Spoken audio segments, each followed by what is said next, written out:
माँ तो क्यों चिंता करती हो, समय आने पर सब कुछ हो जाएगा। और हाँ, इतना कंजूस मत बनो।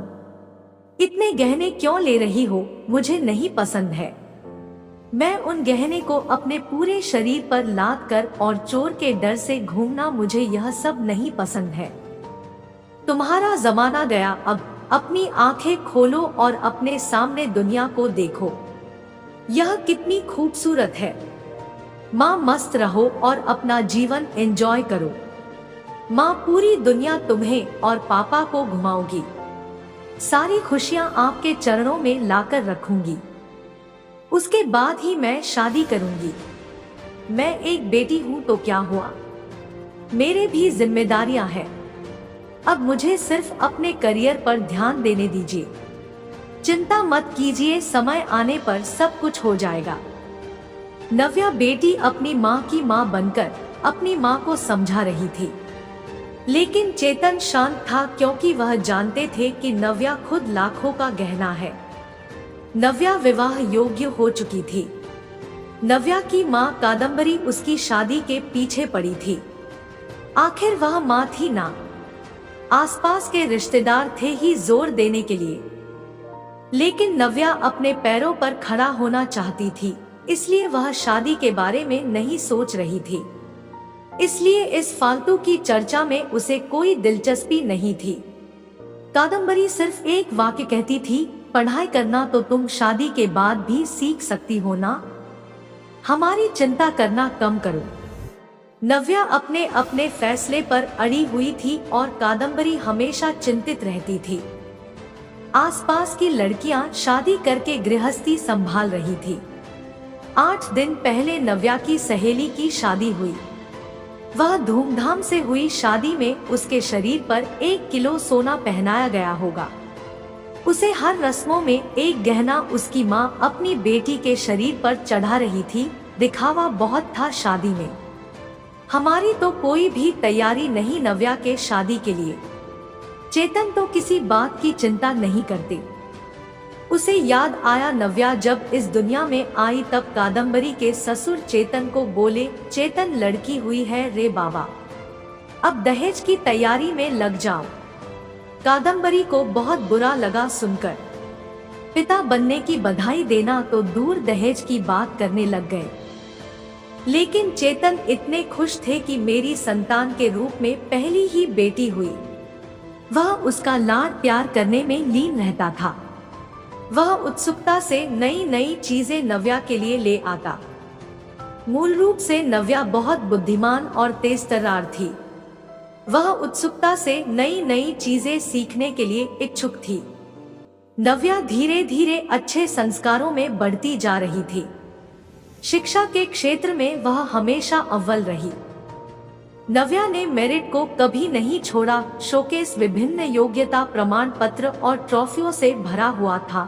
चेतन बोलता था, बस नव्या का सपना साकार करना है, इसलिए फिर उसकी शादी के लिए बचत वगैरह वह करता नहीं था।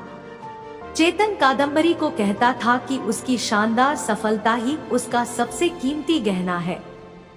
सब कुछ अच्छा होगा, चिंता मत करो।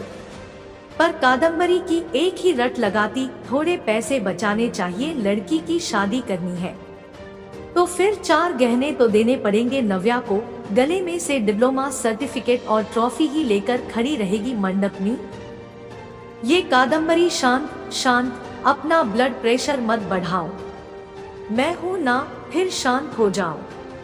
चेतन कादम्बरी को समझा रहा था। चेतन की शांत धुन सुनकर कादम्बरी की अंदर की मां जाग जाती थी। गुस्से में वह चेतन को बुरा भला बोल देती थी। चेतन तब भी शांति से सब कुछ सुनता था। कादम्बरी बोली, अब मुझे ही कुछ करना होगा, नव्या के पापा तो कुछ नहीं करेंगे। कल उम्र ज्यादा बढ़ गई तो शादी के बाजार में कोई शिक्षा को नहीं पूछेगा। रहा सवाल गहनों का, एक भी छोटा बड़ा गहना बनाकर नहीं रखा। सोना सस्ता हो जाने पर बहुत बार बोलती थी, बनाकर रखो, लेकिन इसके पिता ने तो मेरी एक ना सुनी। सेविंग भी नहीं है, हमेशा उसके शिक्षा पर खर्चा करते थे। क्या बोलते थे, हमेशा शिक्षा एक अनमोल गहना है और इसकी कीमत बाजार में बढ़ती रहेगी, कभी सस्ता नहीं होगा। और रहा सवाल सोने के गहनों का, तो वह जब शादी होगी तब देखेंगे। चेतन का यह जवाब तय था। अंत में कादम्बरी ने उसे अपने गहने देने का फैसला किया। मेरे पिता ने कन्यादान में मुझे दिए थे। टोकरी जितना भरा तो नहीं, लेकिन कटोरी भर जरूर दिया है। मैं अब कहाँ पहनने वाली हूँ वह गहने? ये चिंता जो उसने खुद को समझ आकर दूर की। जैसे जैसे दिन बीतते गए, नव्या ने अपने स्मार्टनेस से पोस्ट ग्रेजुएशन पूरा किया। उसने पीएचडी करने का इरादा किया और उतने में सोने पर सुहागा। अचानक उसे माइक्रोसॉफ्ट द्वारा सिलेक्ट कर लिया गया, जो पिछले साल के प्लेसमेंट के लिए आया था। एक बड़ा पैकेज उसके हाथ में रखा गया और गुड पोस्ट द्वारा और कई सुविधाओं पोस्टिंग के साथ अमेरिका में पेश किया गया। चारों उंगलियां घी में साथ में पीएचडी कर सकती थी, क्योंकि कंपनी ने उसे बोनस दिया था। नव्या अपॉइंटमेंट लेटर लेकर भागकर घर पर आई। जब तक दरवाजा नहीं खुला तब तक नव्या ने डोरबेल से अपना हाथ नहीं हटाया। दरवाजा खुलते ही उसने अपनी माँ को गले से लगा लिया। माँ, अब लग जाओ शादी की तैयारी में। पापा, आप बस मदद करना। हाँ, यूएस जाना होगा ना मुझे। और अपॉइंटमेंट लेटर नव्या ने पापा के हाथ में रख दिया। चेतन ने वह लेटर जोर से पढ़ा। बाप रे नव्या, सच में यह अनमोल गहना अब शादी के बाजार में चमक उठेगा। ऐसा बोलकर कादम्बरी भगवान के सामने शक्कर रखी।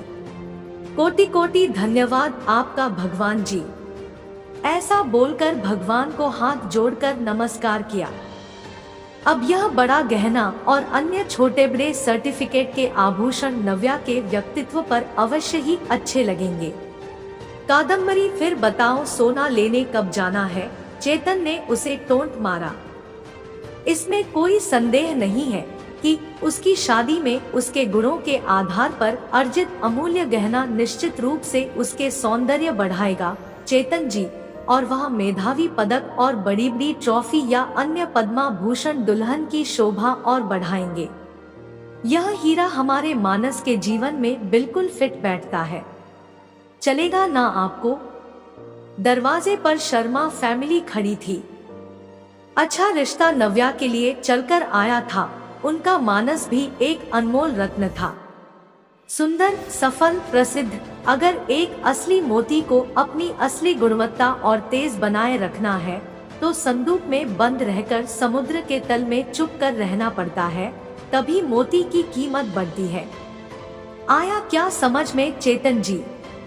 शर्मा जी ने चेतन की तरफ देखकर मानस की तरफ देखा। कादम्बरी अंदर खुद को चिकोटी काट रही थी और सोच रही थी कि आखिर कौन से गहना का तराजू भारी है। आखिर शिक्षा एक अनमोल गहना है, उसे चोर से डर नहीं लगता है और उसे पहनने और तिजोरी में बंद करने की आवश्यकता नहीं है।